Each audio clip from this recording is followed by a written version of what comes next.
என் பிள்ளையும் நானும் சேர்ந்துக்கிட்டு வாசல்ல வந்துட்டு உடம்பு புள்ள எண்ணெய் தடவிட்டாவது உருண்டு பாப்போம், அந்த மண்ணாவது ஒட்டுமான்னு பாக்குறோம், ஒட்ட மாட்டேங்குது. சரி எண்ணெய் தடவிதான் மண்ணு ஒட்டல, எண்ணெய் தடவாமாவது உருண்டு பாப்போம், அப்படி உருண்டு பாக்குறோம், ஒரு மண்ணும் ஒட்டி தொலைய மாட்டேங்குது. இவா வேற இந்த குரங்கு இருக்கு பாத்தியா, அந்த குரங்கு அதுகிட்ட போய் எனக்கு மருந்து வேணும் மருந்து வேணும் கேக்குற கதையும் இவா கிட்ட வந்து நான் கேக்குற கதையும் ஒண்ணுதான். ஆனா ஒண்ணு மட்டும் மாதவா, நல்லா கேட்டுக்க, உன் தங்கச்சி வாழ்க்கையால இனிமே என் பிள்ளை வாழ்க்கைய நாசமாக்க நான் விரும்பல. அவனை இதுக்கு மேலே பிரம்மச்சாரியா வைக்க நான் விரும்பல. அவனுக்கு இன்னொரு கல்யாணம் பண்ணி வைக்க போறேன், என்னை தப்பா எடுத்துக்காத சொல்லிவிட்டேன். அம்மா என்ன சொல்றீங்க? தாராளமா பண்ணி வை அத்தை, நானே தாலி எடுத்து கொடுக்கறேன். இனிமேல் யாருக்காகவும் ராஜா காத்திருக்க வேணாம். மாதவா அவங்க தான் புரியாம பேசிட்டு இருக்காங்க. அத சொல்றதுல என்ன தப்பு இருக்கு? எந்த மானமுள்ள ஆம்பளை இவளோட குடுத்தன நடத்த முடியாது. தங்கமான புருஷன் ராஜா, அவனோடவே இவளால வாழ முடியலனா வேற எங்கேயும் வாழ முடியாது. இவ எக்கேடாது கெட்டு போகட்டும், அவனாவது எங்க இருந்தாலும் நல்லா இருக்கட்டும். இந்த பார் மாதவா, எனக்காக ஏதோ பேசிட்டு இருக்காத. இப்ப அத்தை வந்து விளையாட்டுக்கு பேசிட்டு இருக்கல, சீரியஸா பேசிட்டு இருக்கேன். அப்புறம் கல்யாண மண்டபத்துல வந்து யாரும் பிரச்சனை பண்ணக்கூடாது சொல்லிவிட்டேன். ஆமா அத ராஜாக்கு பொண்ணை நீ பாக்குறியா இல்ல நான் பாக்கவா? அத மட்டும் சொல்லு. ஏய் மாதவா, உன் தங்கச்சி மேல உனக்கு என்ன வேணா கோவம் இருக்கலாம், அதுக்காக இப்படி எல்லாம் பழி வாங்காத. அவ பாவம் உன்னை சும்மா விடாது. நீ கொஞ்சம் சும்மா இருமா, அந்த தொந்தரவே உனக்கு வேண்டாம். ஏற்கனவே முகூர்த்த புடவையோட ஒருத்தி ராஜா எப்ப தாலிய கட்டுவான்னு காத்துக்கிட்டு கிடக்கா. எண்ணி 10 நாள்ல கல்யாணம், 10 மாசத்துல புள்ள. அப்ப நடத்து, யாருக்காக காத்துட்டு இருக்க? மாதவா நீ கொஞ்சம் பேசாம இருக்கியா? அம்மா தயவு செஞ்சு அப்படியெல்லாம் பண்ணிடாதீங்க, அது பெரிய பிரச்சனை ஆயிடுமா. அட சரிதான் பாமா, கல்யாணத்தை நாங்க பண்ணிக்கிறோம். அதான் வெற்றிகரமா 2வது தடவையும் எனக்கு என் புருஷன் வேண்டான்னு அவ டைவர்ஸ் பத்திரத்துல கையெழுத்து போட்டுட்டு வந்துட்டால, அதுக்கப்புறம் தான் நாங்க இந்த முடிவையே எடுத்திருக்கோம். இப்போ பிரச்சனை அவ வயித்துல இருக்கிற அந்த குழந்தை தான். அந்த குழந்தை என்ன செய்ய போறான்னு அவட்ட கேட்டேன்னு சொல்லிரு. மா நீங்க அவளை பத்தியே கவலைப்படல, அப்புறம் குழந்தைய பத்தி எதுக்குமா கவலைப்படுறீங்க? நல்ல கதையா இருக்க. அவ வயித்துல வளர்ந்துகிட்டு இருக்கிறது எங்க குடும்பத்தோட வாரிசு. அந்த குழந்தைய பத்தி என்ன சொல்ல போறான்னு என்கிட்ட கேட்டு சொல்லிரு பாப்போம்.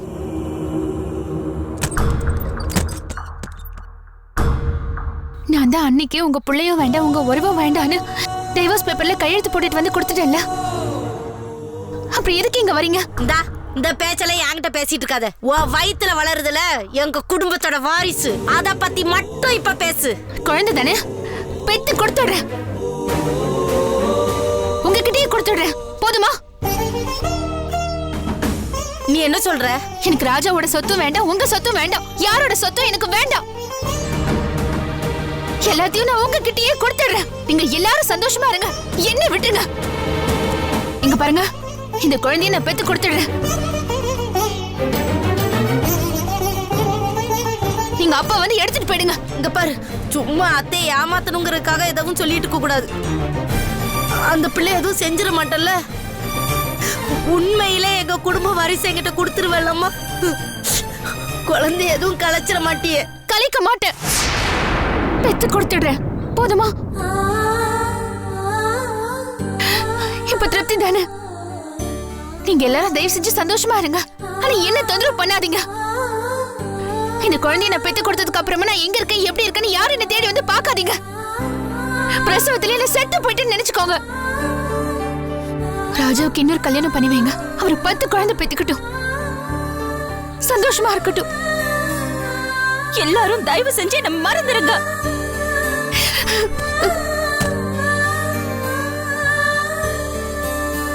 இது போதியா? இது எனக்கு போதும். இன்னைக்குதான் அவ நல்ல விதமா என்கிட்ட பேசிட்டு போயிருக்கா. மனசுல இவ்வளவு நாள் இருந்தது இன்னைக்குதான் என்கிட்ட வெளிப்படையா சொல்லிட்டு போயிருக்கா.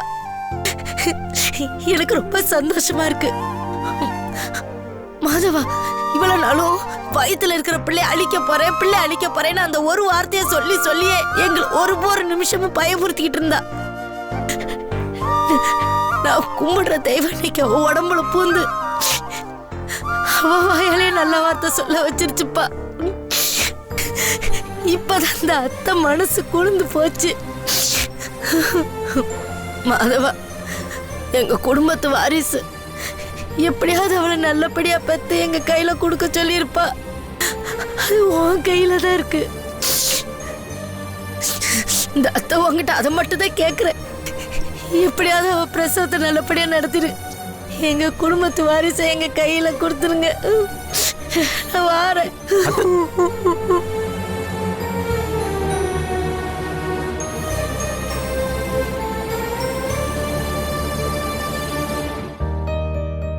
டேய், ஒரு விஷயத்தை கவனிச்சியா? என்னது? கொஞ்ச நாளாவே ராஜா ஏதோ பறிகொட்டு மாதிரியே இருந்தான். ஆனா 2 நாளா என் புள்ள சந்தோஷத்துல ரப்பர் பண்ண மாதிரி குதிக்கிறானே, அதையும் கவனிச்சியா நீ? நல்லா கவனிச்சேன். நேத்து அரிசி மூட்டையில லோடு இறக்கும் போது ஒரு மூட்டை கை தவறி கீழே விழுந்து தையல் பிரிஞ்சு போய் அரிசி எல்லாம் கீழே கொட்டிருச்சு. ஐயோ, அவன் ஏதாவது கத்த போறான்னு நினைச்சா இதெல்லாம் சகஜமாமா விடுன்ட்டான். நேத்து கல்லாவுல இருந்து செலவு கொஞ்சம் காசு எடுத்தேன். அதுக்கு கூட ஒரு வார்த்தை கூட சொல்லலன்னா பாத்துக்க என்னவோ நடந்திருக்கு. என்னடா உன் சந்தோஷத்துக்கு என்னடா காரணம் சொல்லு. எல்லாம் போக போக உங்களுக்கே தெரியும். ஐ அம் ஹாப்பி. நான் ரொம்ப சந்தோஷமா இருக்கேன். பாறா இவனா? 3 பேர் வந்துட்டீங்களா? கொஞ்சம் அப்படியே நில்லுங்க. ஷோ, அப்படியே நில்லுங்கன்னா அப்படியே வா நிப்பீங்க. வாய் மூடுங்க. நீ உள்ள பேர போகுது. ஸ்வீட் எடுத்துக்கங்க. என்னடி விசேஷம்? அது போக போக உங்களுக்கே தெரியும். ஐ அம் ஹாப்பி. நான் சந்தோஷமா இருக்கிறேன். தீபாவளிக்கு செஞ்ச அதே டேஸ்ட், அதே சுவை, அதே பக்குவம், அதே பலகாரம். அம்மா, என்னம்மா விசேஷம்? எல்லாம் நல்ல செய்தி தான்டா. நான் இன்னைக்கு திவ்யா வீட்டுக்கு போயிருந்தேன்.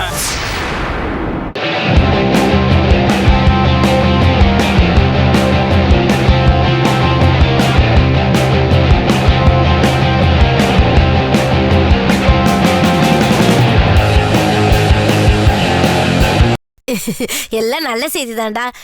நான் இன்னைக்கு திவ்யா வீட்டுக்கு போயிருந்தேன். ஏமா, நான் தான் உன்னை அங்க போக வேணாம் சொல்லிருக்கேனா இல்லையா? நான் அங்க போய் தான் தீர்வேன்னு உங்ககிட்ட சொன்னேன்ல. சரி, போனேன். அங்க போய் என்ன கேட்டா பண்ண? ஒரு கலாட்டாவும் பண்ணல சாமி. அந்த மாதவனை பார்த்து, ஐயா உன் தங்கச்ச கூப்பிட்டு வச்சு சோறு போட்டுக்கிட்டு இருக்கிய, இங்க என் புள்ள வாழ்க்கை பாழாகி கிடக்க, என் புள்ள வாழ்க்கைக்கு ஒரு பதில சொல்லுன்னு கேட்டேன். சரிடி, அதுக்கு அவன் என்ன சொன்னான்? என்னத்த சொல்ல போறான்? பேப்பரை கேன் முடிச்சிட்டு கிடந்தான். அவனும் அவளை அங்க இருந்து அடிச்சு துரத்தணும் தான் நினைச்சுக்கிட்டு இருக்கான். இவன் அங்க இருந்து கிளம்பி வரணுமே. இப்போதுக்கு என்னடி முடிவு? எல்லா முடிவும் நல்லபடியா முடிஞ்சு போச்சுங்க. இப்ப மாதவனே என்ன சொல்றான் தெரியுமா? ஏத்த, நீங்க உங்க பிள்ளைக்கு ஒரு பொண்ணை பார்த்து கல்யாணம் பண்றதுக்கு எல்லா ஏற்பாடையும் பண்ணுங்க, நானே வந்து தாலி எடுத்து கொடுக்கறேன்னு என்கிட்ட சொல்லிட்டான். வேணா நானே ஒரு பொண்ணை பார்த்து வேணாலும் முடிவு பண்றேன்னு சொல்லிட்டாலும் பாத்துக்கங்களேன். அந்த நேரத்துல ரூம்ல இருந்து திவ்யா வெளியில வந்தா. வழக்கம் போல, ஏத்த உங்க பிள்ளைக்கு நீங்க யார வேணாலும் கல்யாணம் பண்ணி வைங்க, எனக்கு எந்த ஆட்சேபனையும் இல்ல, அதான் நாங்க விவாகரத்து பத்திரத்துல கையெழுத்து போட்டுட்டோமேன்னு வேற சொல்லிட்டா. ஏய்யா ராசா, உன் ரூட் இப்ப கிளியர் ஆயிட்டுல. இதுதான் நீ ஸ்வீட் கொடுத்தியா? இந்தா புடி. ஆட, இந்த ஸ்வீட்டோட ஸ்வீட்டான மேட்டரே இனிமேதான் வரப்போகுது. திவ்யா குழந்தை பெத்து தர்றதுக்கு ஒத்துக்கிட்டா. என்னது? என்னடி சொல்ற? என்னக்கா நிஜமாவா சொல்ற? ஆமாடா, அவ இந்த வீட்டு வாரிச கலைக்கவே மாட்டேன், பத்திரமா உங்க கையில ஒப்படைச்சிடுறேன்னு சொல்லிட்டா. எனக்கு அதை கேட்ட உடனே உச்சி முதல் உள்ள கால வரைக்கும் அப்படியே சிலுத்து போச்சு. என்ன நம்பவே முடியலடி. ஏடா மாப்பிள, அக்கா சொல்றதுலாம் உண்மையா? ஏன்னா இதெல்லாம் முதல்ல உனக்கு தெரியும்ல, ஏன்னா கிட்ட சொல்ல. திவ்யா ஏற்கனவே என்கிட்ட சொல்லிருச்சு. ஏண்டா இவ்வளவு சந்தோஷமான மேட்டரை ஏண்டா என்கிட்ட இருந்து மறைச்ச? அப்பா, கொஞ்சம் சஸ்பென்ஸ்ல வச்சுட்டு அப்புறம் சொல்லலான்னு பார்த்தேன். அது சரி. இன்னைக்கு இப்படி சொன்ன திவ்யா நாளைக்கு மாத்தி பேசிட்டா என்ன பண்றதுன்னு மாப்பிள்ள யோசிச்சுட்டான் போல் இருக்கு. அப்படிலாம் மாத்தி பேசாது, அப்படி பேசவும் மாட்டா. அதை எப்படி மறுத்து பேச முடியும்? அவ அண்ணன் முன்னாடில வாக்குறுதி கொடுத்திருக்கா. ஏங்க, இந்த வீட்ல 2 நல்ல விஷயம் நடக்க போகுது. ஒண்ணு, நம்ம வீட்டு வாரிசு நம்ம கிட்டே கிடைக்க போகுது. இன்னொன்னு, இந்த வீட்ல சீக்கிரமே ஒரு கல்யாணம் நடக்க போகுது. சத்தியமா அது ஏன் கல்யாணம் இல்ல ராசா. ஏன் அது என்னுடைய கல்யாணமா இருக்க கூடாதுக்கா? இவன் வேற வாய் மூடிட்டு கொஞ்ச நேரம் சும்மா இறேன். அக்கா, நீ டாக்டருக்கு படிக்க வேண்டியவ. அப்படின்னா இந்த டாக்டருங்க என்ன பண்ணுவாங்கன்னா, நல்லா சாப்பிடுறதுக்கு வசதியா இருக்கிறவங்கள நீ ஒண்ணுமே சாப்பிடக்கூடாதுன்னு சொல்லுவாங்க. சாப்பிட ஒண்ணுமே இல்லாதவங்கள பார்த்து நீ எல்லாத்தையும் சாப்பிடணும்னு சொல்லுவாங்க. அந்த மாதிரி தான் நீயும். ஏற்கனவே கல்யாணம் ஆனவன நீ இன்னொரு கல்யாணம் பண்ணிக்கோன்னு சொல்ற. ஒரு கல்யாணம் கூட ஆகாதவனை பார்த்து நீ கண்டுக்கவே மாட்டேன்றியாக்கா? கேள தம்பி, இவன் வேற. இந்த வயசுல இனிமே நீ கல்யாணத்தை பத்தி எல்லாம் பேசப்படாது. வேணும்னா ஒண்ணு பண்ணு, ராத்திரியில எவளையாவது கல்யாணம் பண்ண மாதிரி கனவு வேணா கண்டுக்க. ராசா, நீ என்னதான் சொல்ல போற? இந்த ஜெகஜோதி வேற உனக்காக காத்துக்கிட்டே கிடக்குறா. எனக்கேத்த மருமவ ஜெகஜோதி தானே நான் முடிவு பண்ணிட்டேன். அம்மா, திவ்யா குழந்தை பத்து கொடுத்துட்டு மறுபடியும் இந்த வீட்டுக்கு வருவா. Wait and see. சிறுவன் ஏதோ உளறிட்டு போறான். இந்த வீட்டுல கல்யாணம்னு ஒண்ணு நடந்தா அது என்னுடைய கல்யாணமா தான் இருக்கும். Wait and see. எப்ப பாரு ஏதாவது சொல்லிட்டே இருப்பான். என்னங்க இது, ரெண்டு பேரும் ரெண்டு விதமா சொல்லிட்டு போறாவ, என்னதான் நடக்கும்? Wait and see.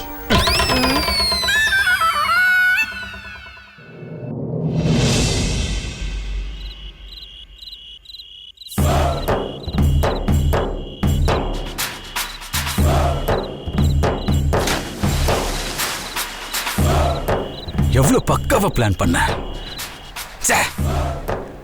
காயத்ரி ஒரு நல்ல குடும்பத்து பொண்ணு. அவளை மாதிரி பொண்ணு எனக்கு கிடைக்கிறது அவ்வளவு சுலபமான விஷயமா? எவ்வளவு பக்காவா பிளான் பண்ணி நடக்காம போச்சே. அவளை மட்டும் கல்யாணம் பண்ணியிருந்தா லைஃப்ல ஈஸியா செட்டில் ஆயிருப்பேன். பாவை பசங்க அநியாயமா என் பேரை போட்டு கொடுத்து எல்லாத்தையும் நாசம் பண்ணிட்டானுங்க, எதிர்காலத்தை கெடுத்துட்டானுங்க. டேய் சுப்பு, நான் என்ன சொல்ல வந்தேன்னு கூட கேட்காம நான் மன்னிப்பு கேட்டேன், நீ அடிச்சல. பாத்துக்கிறேன்டா. என் காயத்ரி சொன்னா உனக்கு அவ்வளவு கோபம் வருதா? அப்படின்னா காயத்ரி மேல உனக்கு ஒரு கண்ணு தானே? என்ன மாதிரி ஆளுங்க காயத்ரி கல்யாணம் பண்ணா உனக்கு அவ்வளவு கோபம் வருமா? பாத்துக்கிறேன்டா, பாத்துக்கிறேன்.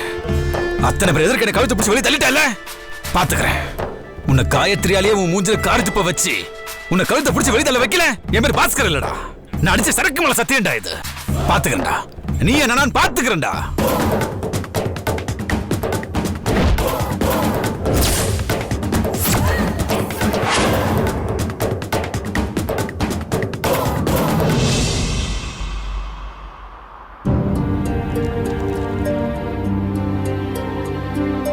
ஏய் ரேகா, இது ஆபீஸ் பணத்துல ஒரு 36,000 ரூபாய் ஷார்டேஜ் ஆகுது. நானும் எவ்வளோ தேடி பார்த்துட்டேன், கிடைக்கவே மாட்டேங்குது. நீ அந்த ஃபைலை கொஞ்சம் பாரு. யாருக்காவது நீ அட்வான்ஸ் கொடுத்திருப்ப, ஒழுங்கா கேட்டு பாரு. ஷோ, அதுக்காக தான் உன்னை தேட சொல்றேன். நீ அந்த ஃபைலை பாரு.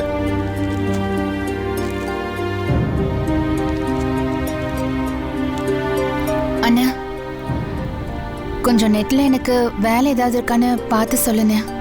ஏன் ராத்திரி பகல் பார்க்காம என்ன டார்ச்சர் பண்ற? பத்தாததுக்கு ராத்திரி பூரா தூங்காம உன்னை நினைச்சே புலம்ப வைக்கிற.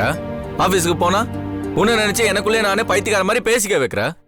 இதெல்லாம் பத்தலையா உனக்கு? இன்னொரு வேலை வேற வேணுமா? பாருங்க அண்ணி, நீலாம் ரொம்ப பிஸிமா, உனக்கு எதுக்கு வேலை? ஏய் மாதவா, உன்கிட்ட மரியாதை தானே வந்து வேலை கேக்குறா. நீ எதுக்கு வீணா வாயை கொடுத்து வம்பு எடுத்துட்டு இருக்க? அப்புறம் அவன் வாயை வச்சுக்கிட்டு சும்மா இல்லாம ஏதாவது சொல்லிட்டா உடனே வானத்துக்கும் பூமிக்கு ஆவன்னு குதிப்பேன். இன்னைக்கு உனக்கு சந்திராஷ்டமம், அதனால உன் திருவாயை முடிட்டு பேசாம இரு. அது சரி, வருஷத்துல இருக்க 365 நாள் இந்த வீட்டுல எனக்கு சந்திராஷ்டமம் தான். என்ன எங்கடி வாயை திறந்து பேச விடுற? அண்ணா, இப்ப எதுக்கு நீ தேவையில்லாம சண்டை போட்டுட்டு இருக்க? பார்க்க முடியும்னா முடியும்னு சொல்லு, இல்லன்னா விட்டுடு. ஆமா, நீ எதுக்கு இப்ப புது வேலை தேடிக்கிட்டு இருக்க? பேப்பரை பாக்குற, இன்டர்வியூக்கு போற. ஏன் உன் பழைய வேலை என்னாச்சு? அந்த வேலைக்கு நான் போறது இல்லைண்ணா. ஆகாஷ் இல்ல, இப்போ வெளியூர் போயிட்டாரு. ஏதாவது ஊருக்கு எதுவும் போயிட்டாரா? ஆமா நீ, எங்க இருக்காருன்னு யாருக்குமே தெரியல. வெளியூர் போயிருக்கானா? சரி, அதை பத்திலாம் இப்ப நமக்கு எதுக்கு? சரி நீ விடு திவ்யா, அங்க நீ போகாதது ரொம்ப நல்லதுதான். இனிமே அவர் எப்போ ஊர்ல இருந்து வந்து கம்பெனியை நடத்தி நீ எங்க வேலைக்கு போய் தேவையே இல்லை. என்னைக்கு நீ இந்த ஆகாஷ் கம்பெனிக்கு வேலைக்கு போனி அன்னையில இருந்து பிரச்சனையே ஸ்டார்ட் ஆச்சு. அதுக்கு தான் அவன் அவகாசமே வேண்டான்னு சொன்னேன்.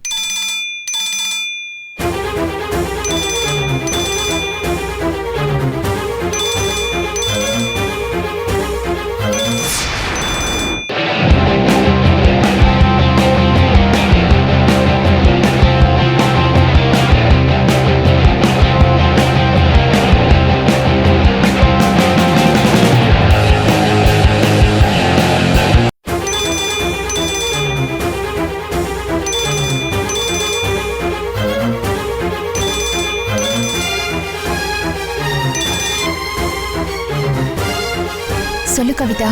திவ்யா, நான் அர்ஜென்ட்டா உன்னை பார்க்கணும். ஏன்? நீ வீட்ல தானே இருக்க? தெரு முனையில நில்லு, நான் உன்கிட்ட கொஞ்சம் பேசணும்.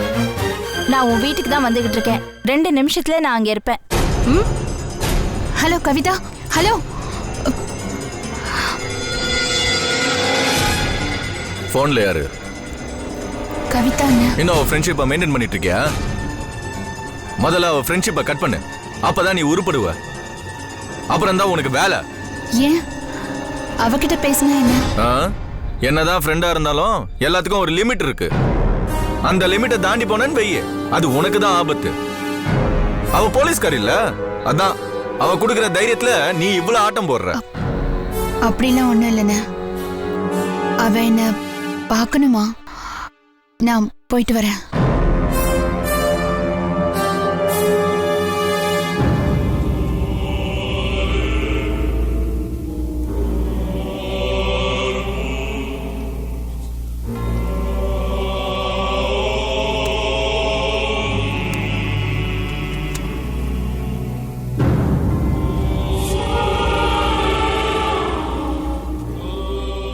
ஏன் மாதவா எப்ப பார்த்தாலும் உன் தங்கச்சியை திட்டிக்கிட்டே இருக்க?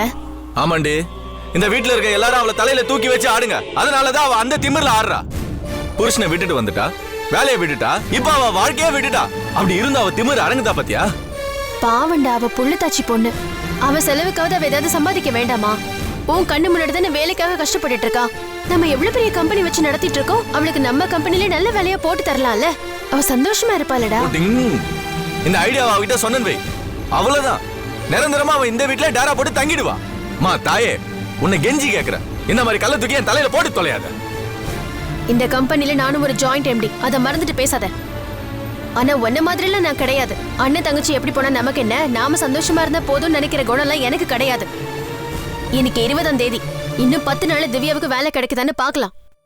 அப்படி இல்லைன்னு வச்சுக்கோ, வர 1ஆம் தேதி நம்ம கம்பெனில எனக்கு பிஏவா அப்பாயிண்ட் பண்ணி 25,000 ரூபாய் சம்பளம் நான் கொடுத்துருவேன். அதுக்கு நீ தயாரா இருந்துக்கோ.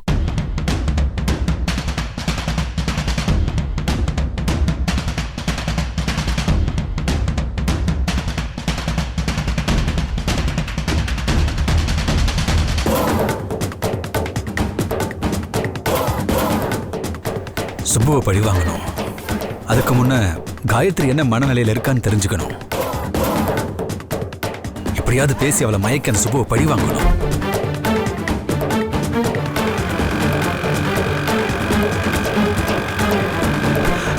காயத்ரி, காயத்ரி, நான் சொல்றது கொஞ்சம் கேளு காயத்ரி. என்ன உங்க பிரச்சனை? ஏன் இப்படி நடுவுல நின்னு அசிங்கப்படுத்திட்டு இருக்கீங்க? காயத்ரி, நடந்ததுக்கு எனக்கு எந்த சம்பந்தமும் கிடையாது. என்ன இந்த ஊரே தப்பா நினைச்சா சரி, நீ என்ன தப்பா நினைக்க கூடாது. ப்ளீஸ் சொன்னா கேளு. மரியாதையா நீ கையெடு. உனக்கு அவ்வளவுதான் மரியாதை சொல்லிட்டேன். ரோட்ல நின்னு இப்படி எல்லாம் வழி மறிச்சுன்னு அவ்வளவுதான் சொல்லிட்டேன். காயத்ரி, காயத்ரி ப்ளீஸ் கையெடு. ஹேய், உன்னை நம்பி என் வாழ்க்கையை நாசமானது பத்தாதா? Rascal, rascal. இங்க பாரு, உனக்கு மரியாதையா அவ்வளவுதான். என் கண்ணு முன்னாடியே நிக்காத. ஐயோ, நடந்ததுக்கு ஒரு நிமிஷம் சொன்னா கேளு. நடந்ததுக்கு எனக்கு எந்த சம்பந்தமும் கிடையாது. யாரோ பிளான் பண்ணி என்ன சிக்க வச்சுட்டாங்க. போலீஸ் என்ன எப்படிலாம் அடிச்சாங்க தெரியுமா? உன்னை அடிச்சதோட விட்டுட்டாங்களே, அதுதான் அவங்க பண்ண பெரிய தப்பு. இங்க பாரு, இனிமே ரோட்ல வந்து நின்னு அமக்கலம் பண்ணன்னு வெச்சுக்கோ. போலீஸ் கிட்ட சொல்லி உன்னை ஈவ் டீசிங்ல புக் பண்ண சொல்லு. ஏய் காயத்ரி, சொன்னா கேளு காயத்ரி ப்ளீஸ். காயத்ரி, காயத்ரி.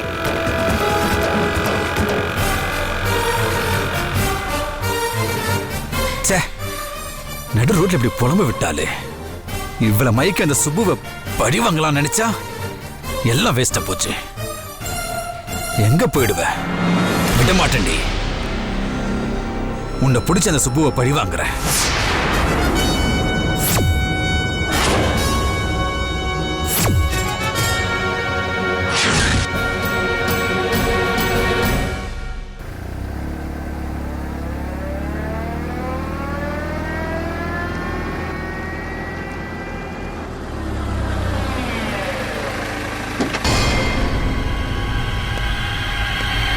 என்ன நினைச்சிட்டு இருக்க உன் மனசுல? உனக்கு தேவைன்னா போன் பண்ணி வாங்குற, உனக்கு தேவையில்லைன்னா போங்கிற. என்னடி இதெல்லாம்? நான் என்ன வேலை விட்டு இல்லாம இருக்கேன்றதுனாலயா? இல்ல உன் கூட போலீஸ்ல வேலை செய்யறேனா இப்படி ஜீப் எடுத்துட்டு சுத்துறதுக்கு? என்ன, முன்னெல்லாம் நான் எப்ப கூப்பிட்டாலும் சந்தோஷமா வருவேன். இப்பெல்லாம் என் போன் வந்தாலே பயந்து பம்புற. இதெல்லாம் எனக்கு தெரியாதுன்னு நினைச்சியா? ஆமா, இப்பெல்லாம் சமீப காலமா எதுக்கு என்ன பார்த்து பயந்து நடுங்குறேன்னே எனக்கு தெரியல. அப்படிலாம் ஒண்ணும் இல்லையே. அதுக்கு என்ன காரணம்னு எனக்கு தெரியும்.